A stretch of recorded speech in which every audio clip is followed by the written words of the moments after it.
Did you know that 35% of adults do not get the recommended 7 hours of sleep each night, as reported by the CDC? Or that the seemingly harmless act of snoring could be a sign of a serious health condition affecting over 18 million Americans? We're here to debunk these myths and shine a light on what truly works when it comes to getting a good night's rest.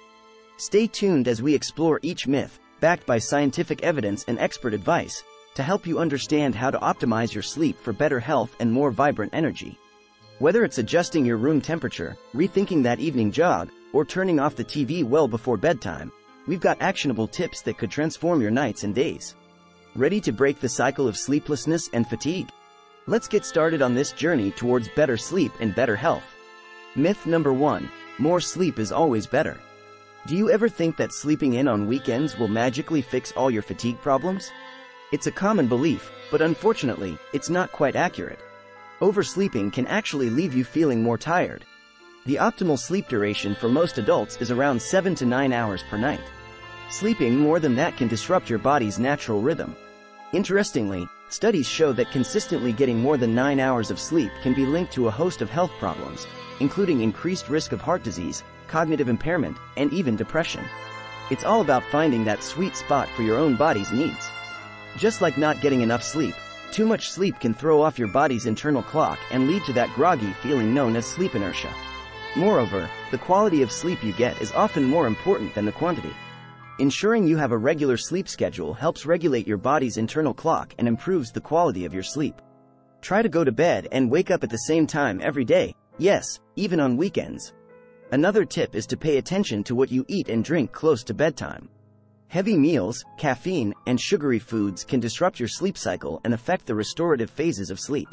It's not just about how long you sleep but how well you sleep during those hours. Creating a bedtime routine that includes winding down activities, like reading or meditation, can also significantly improve your sleep quality. Myth number 2: alcohol helps you sleep better. It's a common misconception that a nightcap before bed will help you sleep better. While alcohol might make you feel sleepy and help you nod off quicker, it actually reduces the quality of your sleep.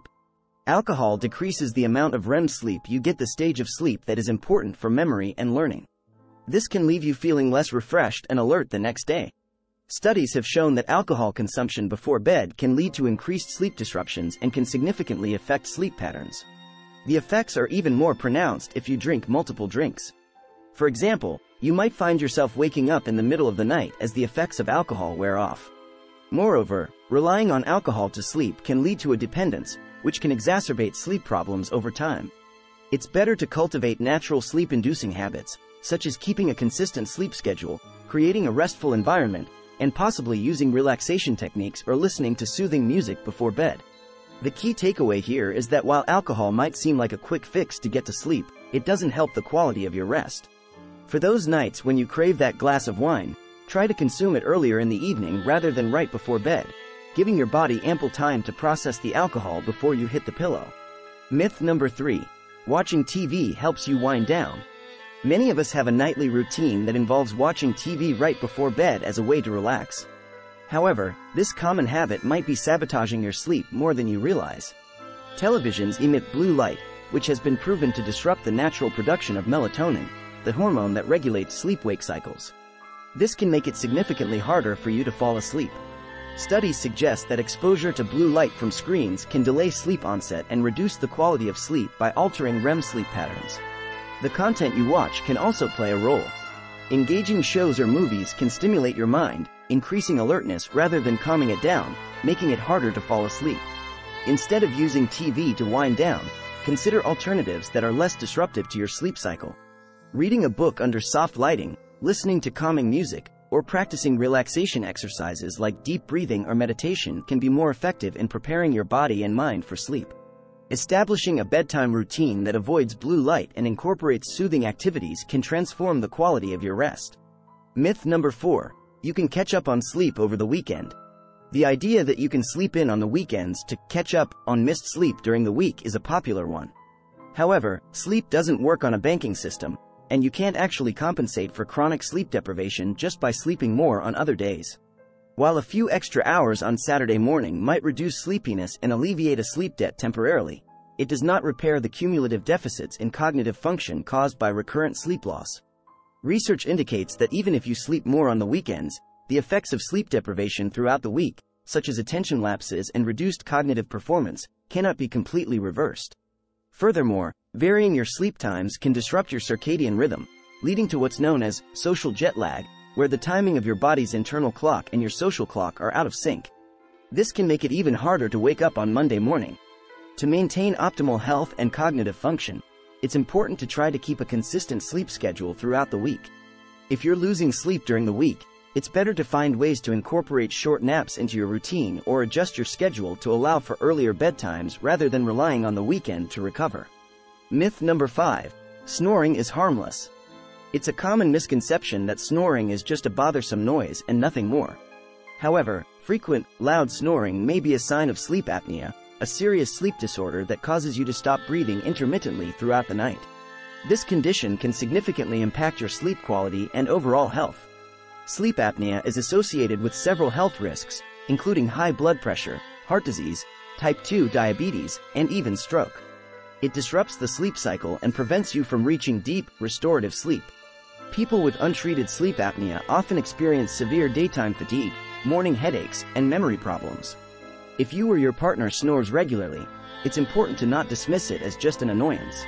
Watching for other symptoms of sleep apnea, like gasping or choking during sleep, morning headaches, or excessive daytime sleepiness, and consulting with a healthcare provider can lead to necessary treatments like CPAP therapy or lifestyle changes that can drastically improve sleep quality and health.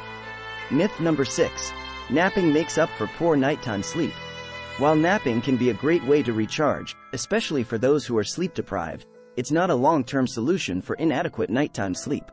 Naps can indeed improve mood, alertness, and performance, but they do not provide all the other benefits of a full night's sleep, such as deep sleep stages essential for muscle repair, memory consolidation, and hormonal regulation. Moreover, napping too long or too late in the day can interfere with your nighttime sleep. The ideal nap duration is generally considered to be between 10 and 30 minutes. This length helps prevent grogginess upon waking and won't interfere as much with falling asleep at night. Timing is crucial, too. Early afternoon is best, as napping later can shift your body's sleep schedule and delay nighttime sleep. It's better to use napping as a strategy to boost short-term alertness and enjoy its immediate benefits rather than relying on it to compensate for poor nighttime sleep. Instead, aim to address the reasons behind inadequate night sleep, whether it's poor sleep hygiene, an uncomfortable sleep environment, or a sleep disorder. Myth number 7. A warmer room is better for sleep. Many people believe that a warm, cozy room ensures a good night's sleep, but the truth is somewhat counterintuitive.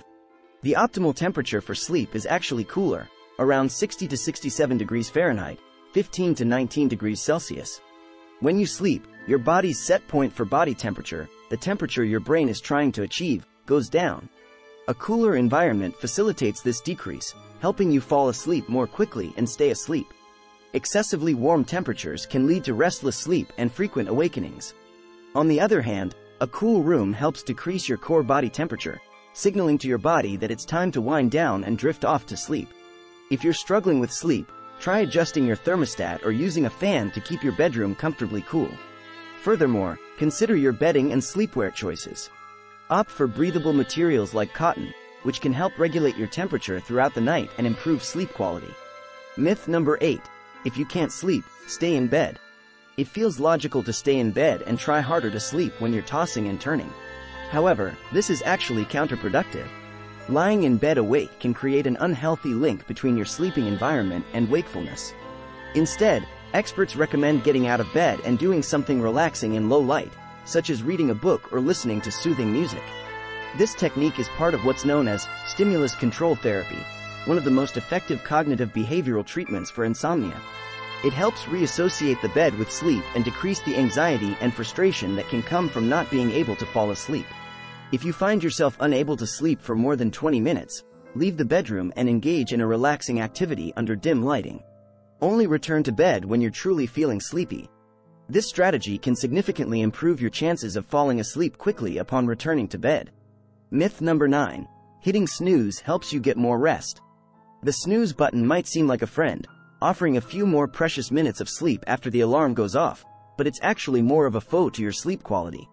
When you hit snooze and drift back to sleep, your body starts a new sleep cycle that it won't be able to complete before the alarm interrupts again. This leads to fragmented, poor quality sleep. Moreover, those extra minutes of dozing aren't restorative sleep. They can actually make you feel groggier and more tired than if you had just gotten up with the first alarm.